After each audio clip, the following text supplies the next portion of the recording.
Welcome to the Ultimate Farm Wife podcast. On this channel, we're going to be discussing all things marrying a farmer, moving to the land, and becoming integrated with a family farming operation. Whether you're moving to the farm for the first time or whether you're moving back into a family farming operation, we discuss the ins and the outs of all of it. So let's jump into today's episode.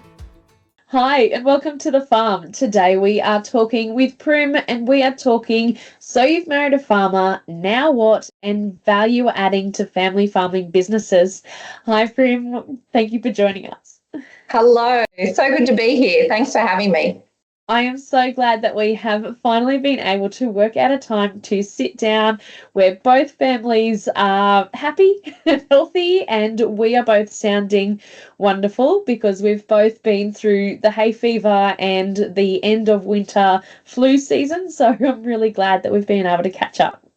I know, isn't it funny? Every time you try and organise anything, family and children have a whole nother idea. And currently I'm hiding down in the cottage down from the house while all the kids are sick up at the house because there is no way we could talk for an hour in silence in our house. So I'm hiding in the cottage as we're here. So Prim, tell us a little bit about yourself, your family and your farm. Yeah, so I am 38 and I have been married for about, 10 years. And so I live out on my husband's family property. We raise our three children here. They are 10, Doc is 10, Arabella is 8, and Huey is 7. So they've all just started, they're all at school now. And so, yeah, it's the busy lifestyle of managing mum and, the farm and school schedules.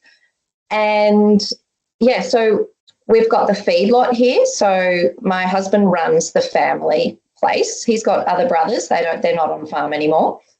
And, yeah, so we've got the feedlot and we background. So we grass feed our cattle going into the feedlot.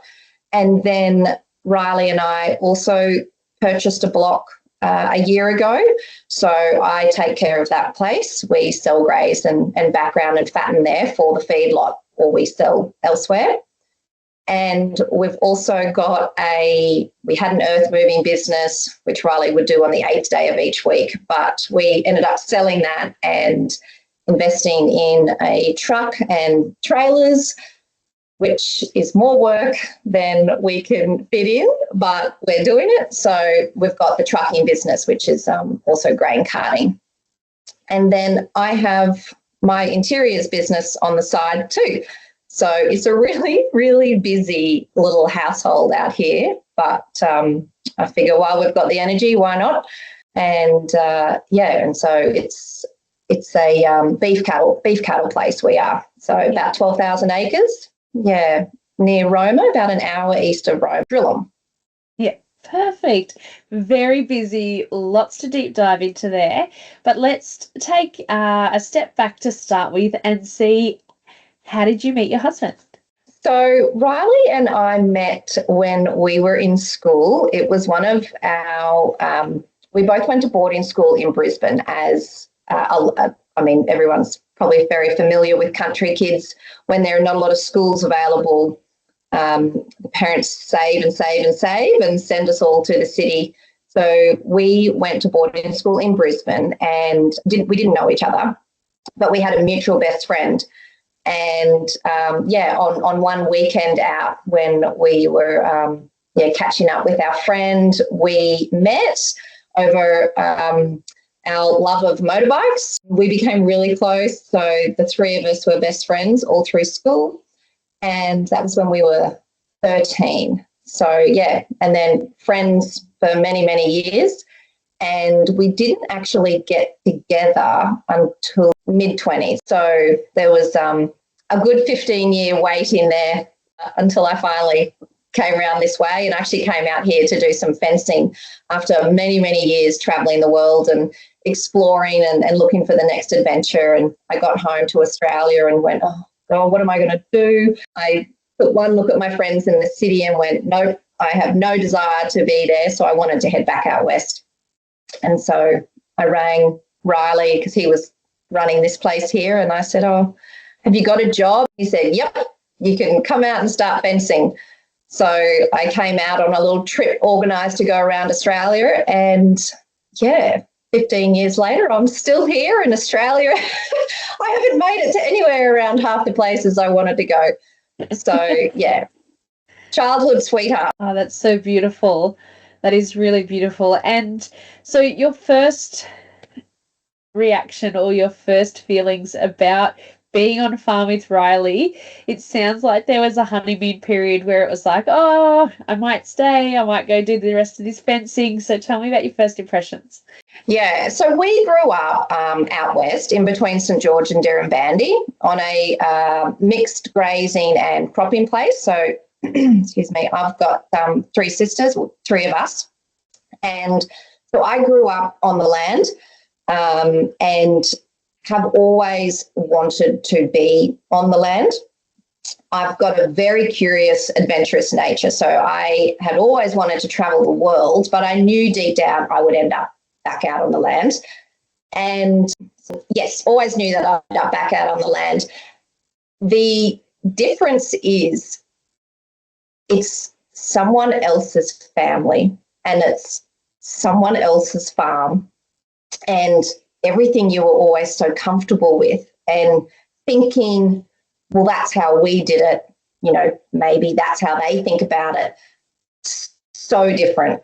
It was such a mental shock at, you know, incorporating yourself in a whole other family's life with all of their goals, their conditioning, you know, their emotions and, you know, everything that comes with families on the farm. So going into that, while the first bit was absolutely fine because it was all exciting, and then Riley and I fell madly in love and I realised I wasn't going anywhere, that it was that sort of mental and emotional change to go, okay, I've got to wrap my head around this. Yeah, so I think that was the biggest. I knew everything about the land. I'd grown up with the droughts. I understood from a child's perspective the ins and outs of rural life. And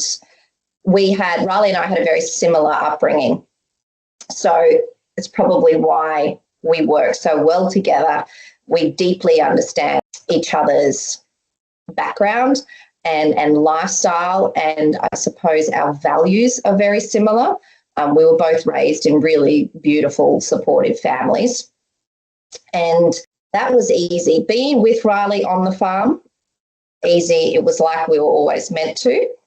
But when you bring in the family and you are, as the woman moving to the farm, there is that element of understanding. You don't make the decisions. You know, it's like, okay, all right, I've got to learn my place here. And whilst it's lovely to be able to put your ideas forward, it took many, many years to just work out where do you fit, what feels good, where do you feel valued, because it's not that they don't value you. It's just trying to work out in the scheme of things and the business model, if you choose to work on the farm, where is the best place for your skills? And yeah, just wrapping my head around that it's a whole new ballgame when you move on to someone else's family farm. Yeah, that is such a big change and such a big dynamic. And I really feel that, you know, myself and other members of the community, when we talk about this moving into this family farming dynamic, it can take years to find your place and your role. And that can even adapt throughout the seasons and stage of life, because initially, you know, it was you and Riley, or it was just me and my husband, and then we introduce kids into the mix, and that changes the dynamic and the position and what we can do or how we do it as well. And then that's got to pivot against everyone else in the farming business as well. So such a big shift. Did you find there was anything in particular, like a process or something you were able to do to make sure that you were able to find that placement and find that against your values and your skills? I think it comes down to, like, exactly like you said, you have to remember to stay so open and flexible, really gather the perspective of how everyone else is there on the farm working towards the same goal, but they all have their own way of seeing the world. They all have their own way of hearing and listening and adapting. You know, we've all got our own conditioning, and that's from all the generations, because like many, there's the parents, and then there's us, and like you said, you've got the kids coming up, and brothers and sisters have kids coming up.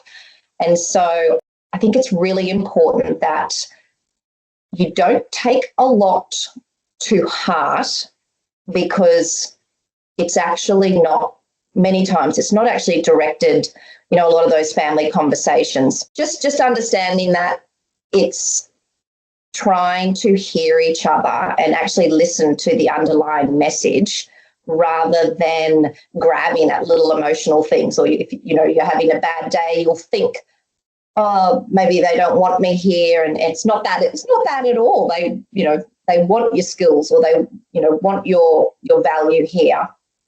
But that absolute sort of communication, the communication is everything, isn't it? And being flexible, and watching your roles change as the seasons of life change, especially through motherhood. When I started here, I ended up learning to feed full time. So I was the full-time feeder at the feedlot, and Riley was all day at work too. So we would be nearly 24 hours together all day, every day, no break. And that actually suits us just fine, because we are best friends to start with. You know, we work really well together. And then, me being me, I would get itchy feet, and I'll be like, okay, where's my next adventure? So I would often, you know, take off, and I'd, you know, end up in India for a month, and then I'd come back and jump back in the feed truck. And luckily, Riley, he knows me so well. He never panicked. He just, you know, never cut my wings. Would let me do whatever I needed to do. And I would come back to the farm and work where I needed to work. I feel a little bit sorry for the older generation and the people around me, because they would think that that girl cannot stay still for a minute. And we've got a feedlot. I mean, you could not have a more opposite to the gypsy lifestyle and a feedlot. It's, you know, the dairy farm, 365 days a year. We've got to be here and working. And it was so the opposite to my love for the wilder adventurer lifestyle. And then motherhood, you know, you bring motherhood into that, and then you watch your role change again. And that comes with its own frustrations and emotional turmoil and loss of identity. And where do I fit in all this picture when I'm just here, you know, as a milking cow? So, you know, you really do watch your role change within the seasons. But I think that is also the absolute beauty of it.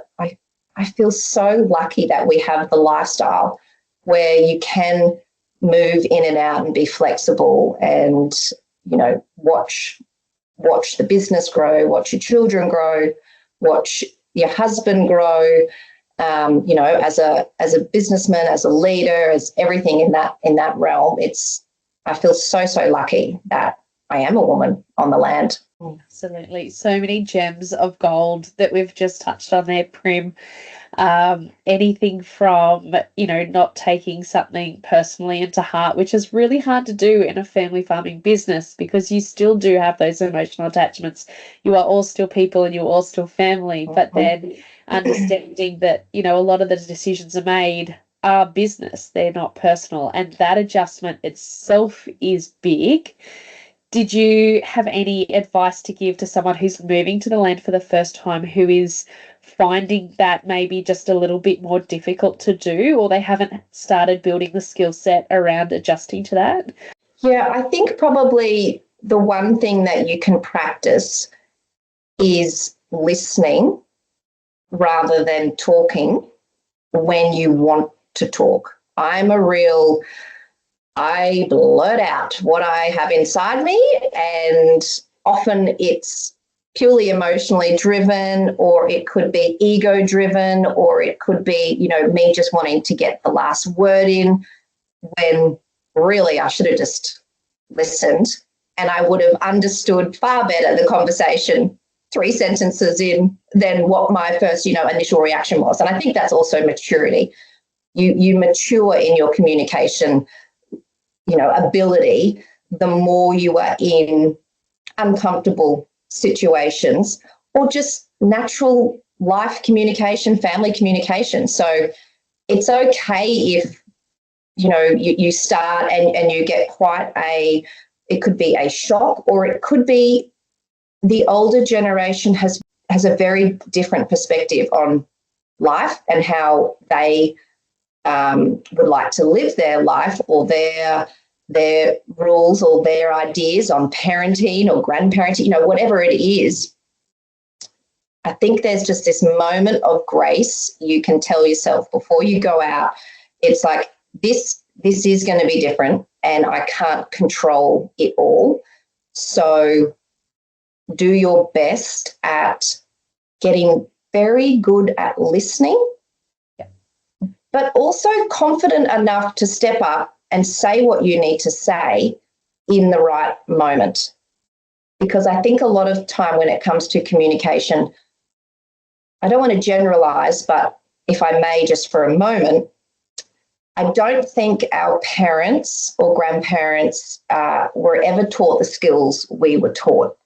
So you're going into a bit of a lion's den of uncharted territory there, and you don't know. I was lucky that I was really good friends with Riley's parents. So I never had to do the meet the parents. I think we met, at a footy game when I was 13 or 14. And so I feel really lucky that I had such a deep level of love and friendship with Riley's parents. And I still felt it hard at times. So I can only imagine when you don't know what you're walking into, in order to not burn any bridges to start with, because that never helps anyone. You want good relationships with families on the farm. And I think it may take a lot of effort for some, and I know that with friends and some of the clients that I've worked with. It can all come down to how you see and understand and respect each other.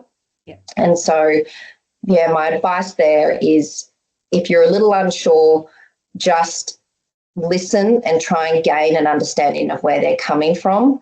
They will have huge amounts of wisdom and so many nuggets of gold for that particular farm or for that particular house or for those particular seasons. They have been through it. And I think it's great advice to keep open and listen to that. But really step into your confident self and put your ideas forward, or put your perspective forward, or boundaries. And you've got to get good at having those boundaries, especially when it comes to, personal things on the farm, because everyone's in each other's space. Yep. So, I'd say they're pretty good tips just to start with. Boundaries is definitely one of my favourite topics. They don't have to be the big bad wolf. They could be something as simple as pre-establishing what time are we all getting up tomorrow? What time are we starting work tomorrow? Whether that changes for different parts of the business, or whether that is a standing, point for, the feed run, or mixing the feed for the train of thought has left the station. For the feedlot. So, they're nice. They don't have to be anything, too big and bold to start with. It could just be as simple as starting with a time. I'd like to take a short break in today's episode to give a special shout out to our episode sponsor, Southern Cross Small Arms, and their incredible Taipan X. The Taipan X redefines excellence in the hunting world and extended rifle range, merging the swift action of a hunting rifle with the precision needed for vermin control. It's truly the pinnacle of the renowned Taipan series evolution. For our ultimate farm wife community and absolutely fabulous listeners, the Taipan X is a practical choice, offering versatility and reliability in a range of agricultural settings that we'll be using on our farms. For more details, check out our corresponding social media tiles or email me. Thank you, Southern Cross Small Arms and their Taipan X, for coming on as this episode's sponsor. Now let's get back into today's episode. Something else I also picked up on that I just wanted to touch on slightly, if that was okay with you, is you said you came from a family farm of girls, which is the same as what I have. And Riley is a family of boys, and my husband Ned is a family of boys. So moving into the family farming dynamic of females into a male farming dynamic, how did you find that process? Because, you know, sometimes there is not an understanding of, and I'm not saying this is for my farm or your farm specifically, but generally, sometimes there is not an understanding of, you know, a female's emotional cycle or those different dynamics, very different raising boys for that older generation than what it is for girls. So on our farm, we were always encouraged to be vocal, always encouraged to have an opinion, always encouraged to communicate and use our words. So did you find a shift in that farming dynamic as well? And if you did, how did you overcome, you know, those communication barriers? Because they can sometimes be there as well. Yeah, absolutely. I would say I still laugh about it, and we still have a bit of a laugh about it because my father-in-law, I am comfortable enough that I will sometimes act like his daughter. I will 100% pull him up and say, excuse me, you know, and totally come in with daughter emotion and I'm sorry, but just because you've done it this way, you know, and we're close enough that he can go, oh, Jesus, calm down, you know, well, don't tell me to calm down, you know, and there's this full feminine energy against the masculine energy. And then, you know, the brothers are rolling their eyes and so forth. So, yes, it absolutely is a totally different dynamic, isn't it? And you do grow up, especially with such supportive, wonderful parents, you do grow up with knowing you do have a place in the world. And I know from friendships and experience, not everyone got that. So when you bring that empowered and confident feminine self onto a very masculine dominated farm, it can ruffle feathers, which probably takes me back to what I said before in just be patient and hold out on your place until you learn the dynamics of the new farm or the new family dynamic, because you do have strengths that they don't have. There are skills and tactics and the way you see the world and the way you might see areas of that business model or farm or land or animals. You've got your own set of skills, and if you can bring them forward in a way that is not in a challenging approach, it's in a, hey, this is what I've got to offer. When you're ready, I'd really love to give it a crack. And I hope that the other side would, because you've approached it in a smarter way, I hope that they would say, okay, well, give us your thoughts. And then it only takes a little bit of experience or a little bit of a track record to go, okay, here's an idea, or I can do that, watch me, and off you go. And then they learn actually, you know, through real life, they can learn your skills and what you are good at. And so it's okay if they don't get it all at the start. It's not, you know, throw everything out and burn the fire, depending on where you are in your cycle. You do want to do that many times. But, you know, it's like, it's okay. Just be a little bit patient, learn the family, respect respect them for who they are and what's been going on before you arrived, because I do feel that that element of patience and respect will come back and benefit you so much, because it's the foundation of a beautiful relationship, whether it's, within the business or socially. That you all live on the farm. We see each other. The brothers don't live here on the farm anymore, but my father-in-law is still here. We're very close.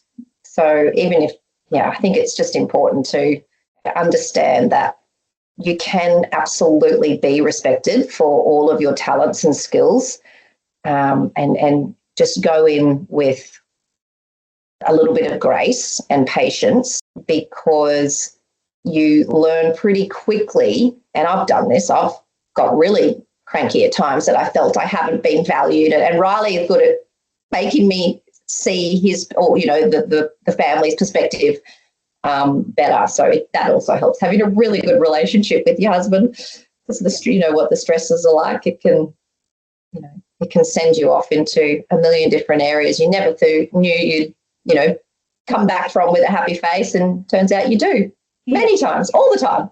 That is so important. So let's jump into something that's probably helped you not get so much itchy feet now that you're a mum, now you're on farm, and now you're wanting to value add to the family farm. And we're going to speak a little bit more about your interior designs.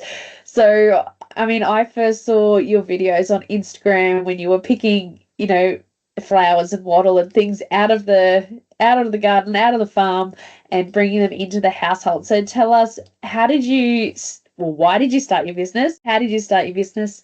And more about it.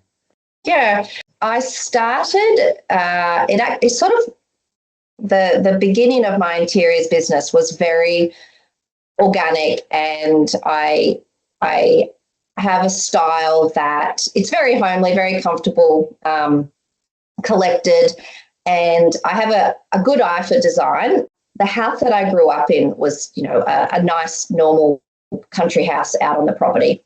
And we had, a nice big garden that Mum would spend most of her time in.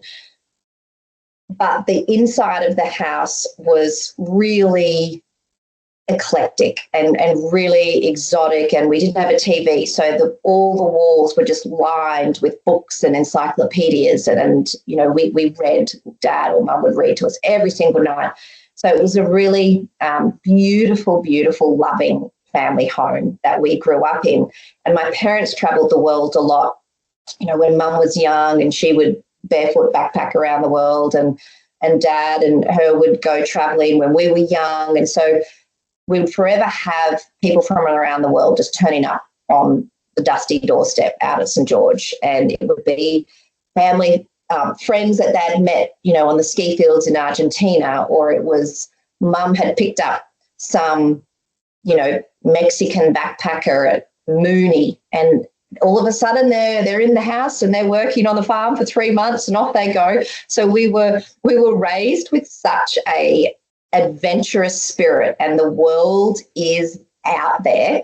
Even though we were in the middle of nowhere and drought, our house was filled with so many fabulous stories and memories, and art and Persian rugs. And so we were always really inquisitive, and growing up like that, I think, aids in your natural creative ability, because you nearly absorb it. It's not something that we really had to learn the way we see space and how it can be changed. And Mum's got a magnificent eye for design and things like that, but just very natural, very, very intuitive, very organic perspective. So naturally, my house is full of everything from around the world, and I travelled for years and years on my own, and hitchhiking through Turkey and all through Iceland and Scandinavia, and I would end up in countries for months just working to make my way around. And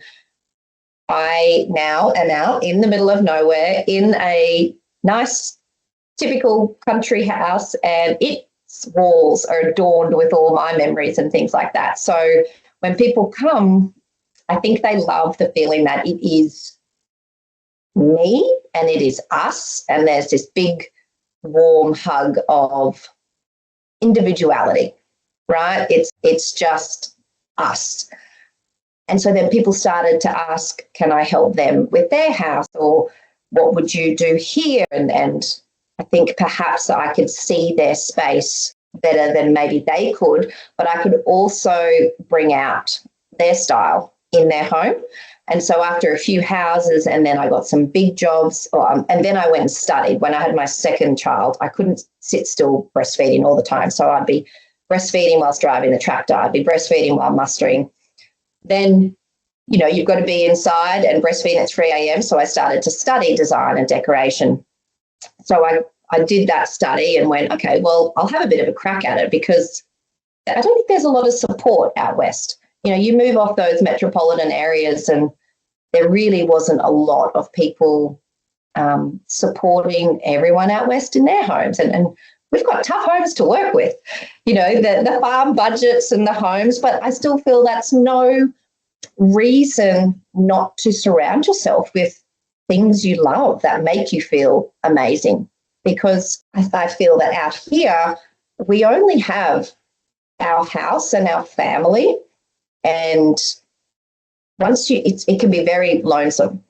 So my way of thinking is, why not make that the best you can absolutely make it, so you're living in amongst some form of beauty, or it might be joy, or one client they just need to learn how to connect better, or it could be safety and security. Again, everyone is coming into that household with their own conditioning and, the way they've grown up, and they're trying to make their life, they're trying to design for the future. So I would naturally just, help them do that in a creative sense, because I think home's so much more than just a, pretty style coffee table. It has to go on so many more deeper levels. And so, the business just grew from that. And I did learn very quickly, though, that throwing another business into the mix was insanity. And I vowed I'd never do my midnights again. And I am back there actually right now, because I've pivoted again, and now I'm turning it more online, because I found it so difficult with the kids' schedules and the farm and the trucking and everything. I had to get really smart with how I delivered my teaching. And so now I'm in the process of building an online course. So anyone from anywhere can come and we'll get together, and I'll take them through the course of what I used to do with my clients. And I think that's one way I can still be of help and make an impact and help improve everyone's lives. But I now have to do it in a much smarter way. Yeah, absolutely understand that, because it is a lot to fit into the day and night. Yeah.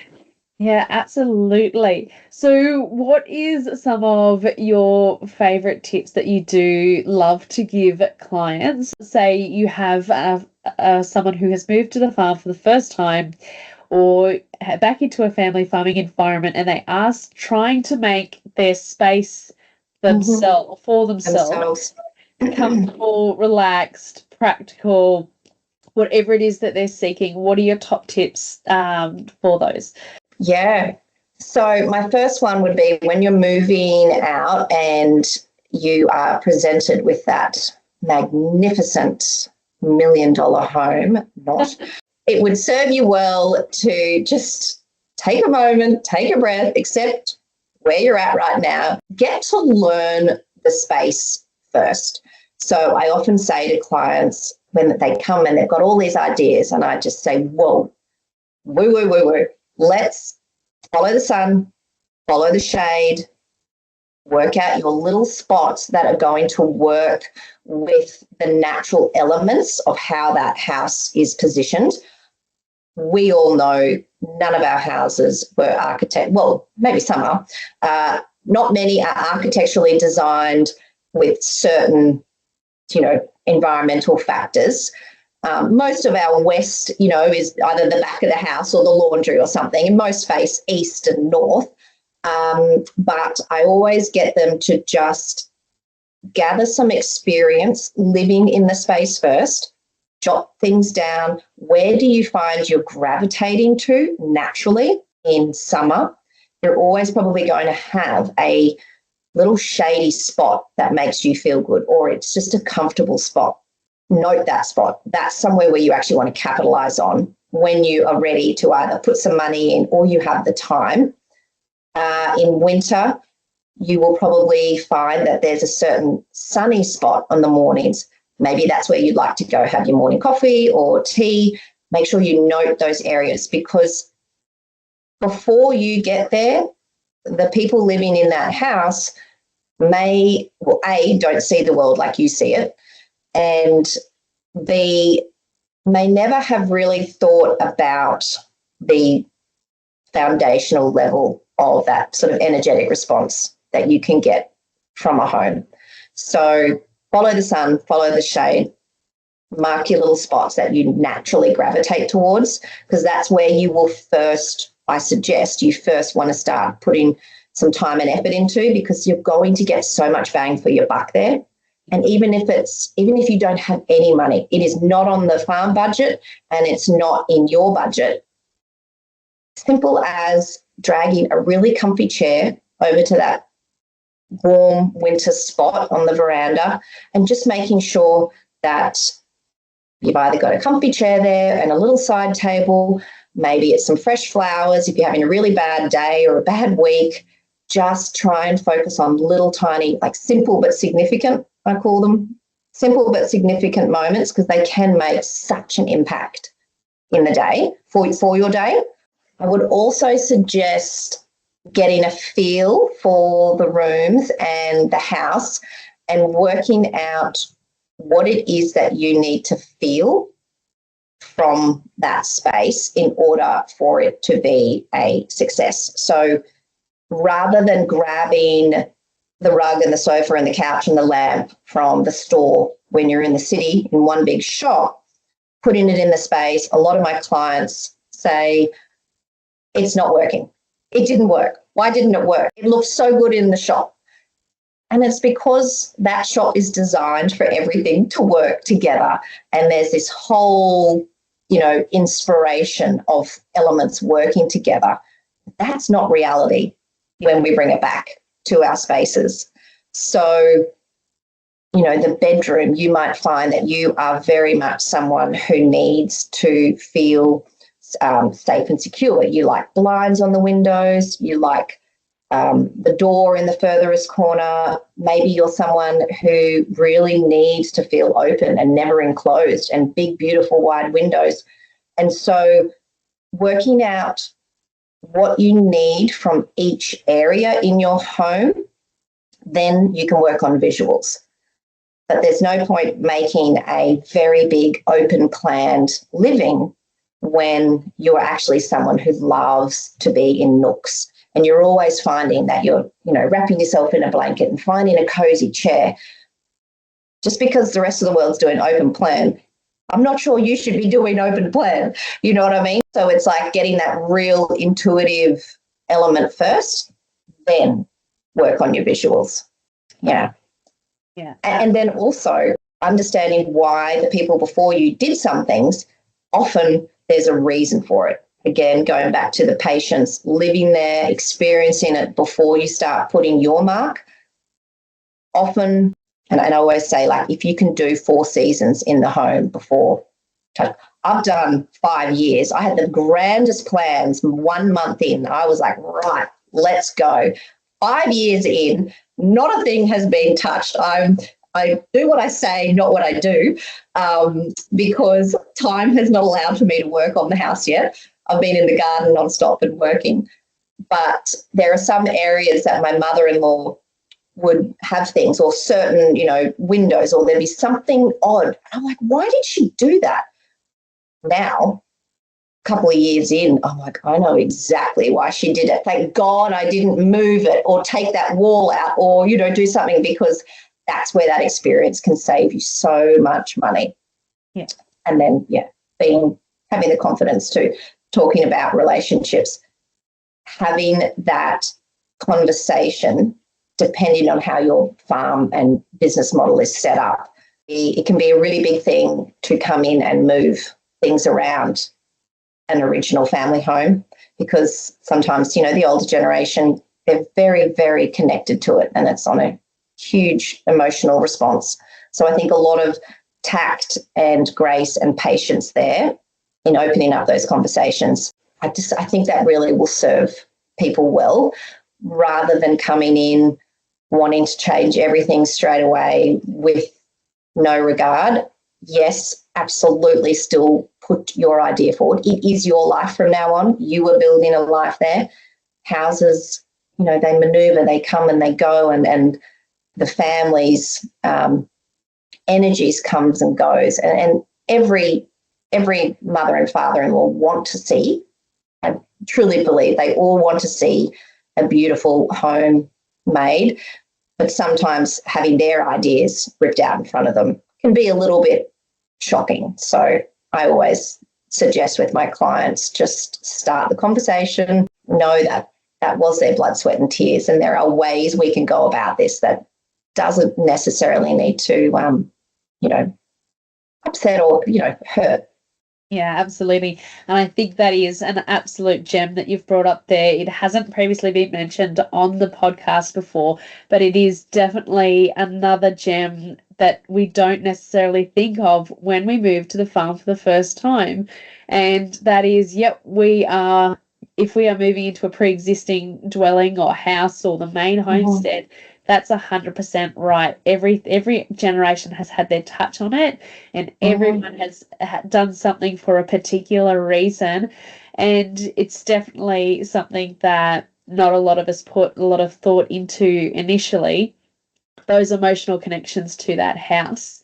Yeah. And while it is our space and while we need to make it our own, that slower transition can benefit everyone in the long run, rather than things being changed all at once or in quick succession. Definitely that communication and family farming dynamic can definitely be smoothed out by that slower progression. So thank you so much for raising that as well. Yeah, no, it's just one of those things. I think it's being thoughtful and learning to be patient. I am not a very patient person, so I have really had to learn to just be okay. And, it's my job to make things better. It's my job to bring out the best of a home. But I have had to learn to just really wait and find the right moment. But then I've also had to learn that after thinking, I can't do anything. Well, yes, I can. So come on now. Time to move forward now. So, your own emotions ebb and flow too, but keeping that communication open. And you'll find that one of the mother or the father, they'll probably have very opposing thoughts too. One can't wait for you to start making it your home. And the other is like, don't touch that though. I built that with my bare hands. Why would you want to do that? And it's just all part of the process. I think it's just the conversations and communications. You can absolutely make it your own. I think it's just how you go about it. And we all know farm budgets. You've got one great plan 1 year. Well, that went straight out the door, didn't it? And the crop didn't come off, or the cattle prices halve and interest rates double. It's all part of it. So making the most out of those tiny little moments you spend the most time in is gold. We don't live these reality TV lives where, in a 60-minute episode, you've had a huge $1 million house transformation. It's not. It's really loving and learning to love those sweet little gold moments in the home that you've got, because I think it sets you up for a much more positive environment to begin creating from. Yeah, absolutely. Absolutely love that. Thank you so much for all of your time today, for coming on the podcast, talking about the family farming business, how you married Riley, when you met and married Riley, and right into your value adding through the interior design and its natural flow and fit for you, your family and your farm. So thank you so much. Prim, where can we find you, and where can people find some more designs and inspiration from you? Oh, thank you so much. So I am over on Instagram at Primrose_interiors. I probably at this stage, whilst I'm building out the new business, Instagram. I am on Facebook, not very good at keeping up with Facebook, and my website, which is currently getting reworked, but maybe by the time we air, I might have actually finished that. So that's primroseinteriors.com.au. And I've got some really great I've got a free guide coming out soon. And so I just encourage anyone to just reach out on Instagram. I'm always in my DMs, and download the free guide, and just keep in touch. It's awesome. Perfect. Absolutely love that. For everyone who has been listening along with us today, whether you are listening on any main platform streaming podcast format or whether you're joining us on the YouTube channel for the video podcast, thank you so much for being here. If there is a particular point that has jumped out at you during today's discussions, jump on the socials, either on Facebook or Instagram, and make sure you engage with us there as well. Before we wrap up today's episode, I want to give a big thank you to our sponsor, Southern Cross Small Arms, and their exceptional Type NX. This rifle is a game changer for pest control and wildlife management, offering precision and versatility that makes it suitable for both female and male listeners. If you're interested in learning more about the Type NX, head over to our social media tiles dedicated to it or visit the Southern Cross Small Arms website. Thank you very much, Southern Cross Small Arms, for your support. And again, thank you everybody for listening to another episode. We'll see you next time.